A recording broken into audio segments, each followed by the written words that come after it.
Hello students, आज की हमारी वर्कशीट है वर्कशीट नंबर 35। और ये जो वर्कशीट है क्लास 9th के विद्यार्थी के लिए है, जिसमें हम लोग हिंदी विषय के कैदी और कोकिला भाग 3 को पढ़ेंगे। तो इससे पहले भी 2 वर्कशीट इस चैप्टर के हो चुके हैं, तो आप प्लेलिस्ट में जाकर के वर्कशीट नंबर 34 और 33 देखेंगे, तो वो इसी से संबंधित है। तो इस वर्कशीट को शुरू करने से पहले मैं आपको बता दूं कि आपने अभी तक हमारे चैनल को सब्सक्राइब नहीं किया है, तो प्लीज़ आप पहले सब्सक्राइब कर लें, क्योंकि आपका सब्सक्रिप्शन ही हमारी मेहनत का फल है और हमें सुकून मिलता है, तो आप उसे ज़रूर कर लें। तो चलिए हम लोग शुरू करते हैं। ये जो कविता है कैदी और कोकिला, ये एक देशभक्त की कविता है, कवि माखनलाल चतुर्वेदी जी की कविता है।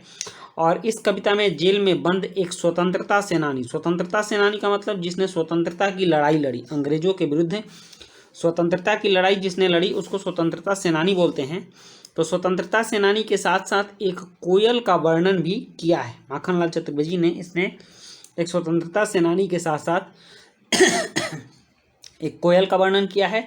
उन्होंने कहा है कि जेल में इन्हें बेड़िया और हथकड़ियाँ, ठीक ना, बेड़ियाँ जो पैरों में पड़ी होती हैं उसको बेड़िया बोलते हैं, और जो हाथों में लगी होती है उसको हथकड़ियाँ बोलते हैं। लोहे की कड़ियाँ होती हैं जिनसे कैदियों को बांध कर रखा जाता है, पहन कर रहना पड़ता था। तो ये बेड़िया और हथकड़ियाँ पहन कर रहना पड़ता था।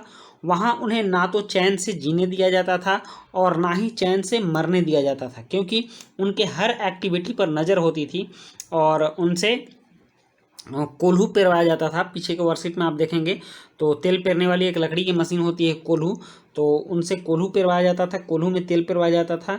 और हर वक्त वो किसी की निगरानी में रहते थे, मतलब चैन से उसमें जी भी नहीं सकते थे। ऐसे में कवि चाहते हैं कि यह कोयल समस्त देशवासियों को मुक्ति का गीत सुनाए, और ये जो कविता है ये वहीं मुक्ति गीत है, और इसकी रचना माखनलाल चतुर्वेदी ने की है और इसमें उस कोयल का वर्णन किया है। तो चलिए पहले कविता को पढ़ लेते हैं। कवि कहते हैं, काली तू रजनी भी काली, मतलब रजनी रात को बोलते हैं और कोयल को बोल रहे हैं कि तू काली, कोयल काली और रजनी रात भी काली। शासन की करनी भी काली, और शासक जो हैं ये जितने काम कर रहे हैं सारे काम काले काले ही हो रहे हैं, ठीक, मतलब अच्छे काम नहीं कर रहे हैं। काली लहर कल्पना काली, और रात को जो हवा बह रही है ये भी काली है, और हम जो कल्पना कर रहे हैं वो कल्पना भी हमारी काली हो रही है, मतलब इसका भी कोई ठौर ठिकाना नहीं है। मेरी काल कोठरी काली, और मैं जिस कोठरी में बंद हूँ ये भी काली है। टोपी काली कमली काली, और मेरे सर पर जो टोपी है और मैं जिस कंबल को ओढ़ता हूँ वो भी काला है। मेरी लौह श्रृंखला काली, और जिस लोहे में मैं बंधा हूँ वो भी काली है। पहरे की हुंकृति ब्याली, और यहाँ पहरे की जो हुंकार है वो फैली हुई है। तिस पर है गाली ए आली, ठीक ना, कह रहे हैं कि ए आली, आली का संबोधन है, ठीक, कह रहे हैं कि उस पर भी ऊपर से गाली सुनाई जा रही है। इस काले संकट सागर पर मरने की मदमाती, ठीक, कोयल बोलो तो अपने चमकीले गीतों को क्यों कर हो, यहाँ क्या है, तैराती, ठीक ना, मतलब कि अब इस अंधेरी रात में तुम क्यों गा रही हो, तुम्हारा क्या मतलब है, तुम किसको गाकर सुनाना चाहते हो, क्योंकि यहाँ तो सब कुछ काला काला ही है, कुछ भी शुभ नहीं है, सब अशुभ है।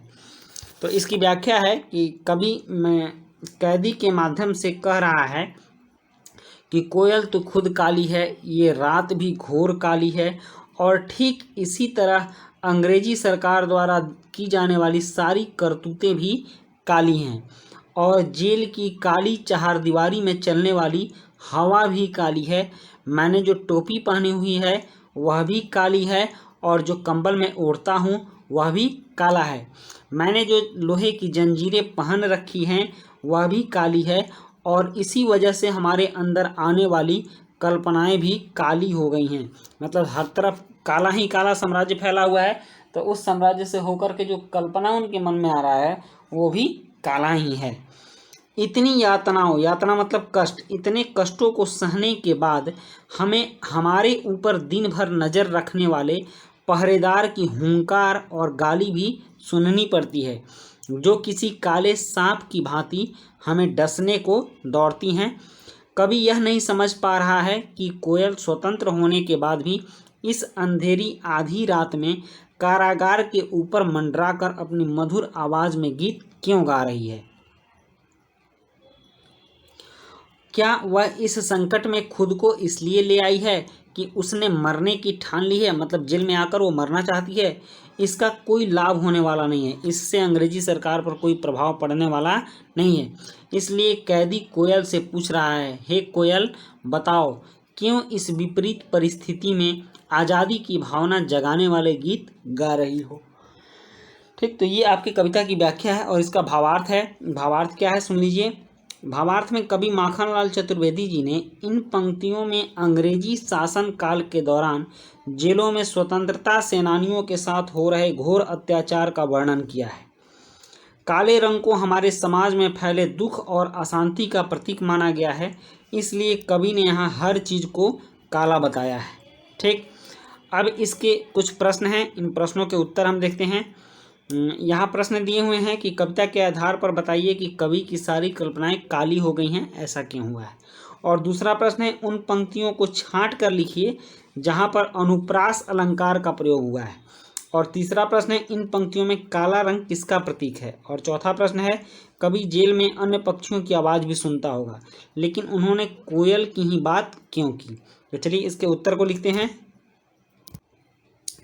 यहाँ पहला प्रश्न है कि कविता के आधार पर बताइए कि कवि की सारी कल्पनाएं काली हो गई हैं, ऐसा क्यों हुआ है। तो उत्तर है, कवि की सारी कल्पनाएं काली हो गई हैं क्योंकि उन्हें अपने आसपास हर चीज़ काली ही दिख रही है। काला रंग हमारे समाज में दुख और अशांति का प्रतीक माना गया है और इस रंग के माध्यम से कवि जेल की अत्याचारों को दर्शाना चाहता है। यहाँ को छूट गया है, ठीक ना, जेल की अत्याचारों को लिख लीजिएगा इसके पहले, ठीक, दर्शाना चाहता है। नेक्स्ट दूसरा प्रश्न देखिए, कह रहा है कि उन पंक्तियों को छांट कर लिखिए जहां अनुप्रास अलंकार का प्रयोग होता है। तो इससे पहले हम लोगों ने कई बार अनुप्रास अलंकार की चर्चा की है। अनुप्रास अलंकार का मतलब होता है जब एक ही वर्ण बार बार आता है तो उसे अनुप्रास अलंकार कहते हैं। जैसे यहाँ देखिए क, यहाँ काली काली आ रहा है, करनी काली आ रहा है, काल कोठरी काली आ रहा है, काली कमली काली आ रहा है, ठीक ना। तो ये सब अनुप्रास अलंकार हुआ। तो काली तू रजनी भी काली, शासन की करनी भी काली, काल कोठरी काली, टोपी काली, कमली काली, ये सब अनुप्रास अलंकार है। तो ये इन्हीं पंक्तियों में अनुप्रास अलंकार आया है। चलिए नेक्स्ट प्रश्न देखते हैं, इन पंक्तियों में काला रंग किसका प्रतीक है। तो इसका उत्तर है, इन पंक्तियों में काला रंग दुख और अशांति का प्रतीक है। और आगे है, कवि जेल में अन्य पक्षियों की आवाज़ भी सुनता होगा, लेकिन उन्होंने कोयल की ही बात क्यों की। तो इसका उत्तर है, क्योंकि जेल में अंधेरी रात में जब सब लोग सो गए थे तब सिर्फ कोयल ही ऊंचे स्वर में गा रही थी। ठीक, और ये एक अचंभा चीज़ था कि रात को कोयल क्यों गा रही है, इसीलिए कवि ने सिर्फ कोयल की ही बात सुनी। तो इस तरह से आपकी वर्कशीट कंप्लीट हुई और मिलते हैं हम लोग नेक्स्ट वर्कशीट में। तब तक के लिए गुड बाय।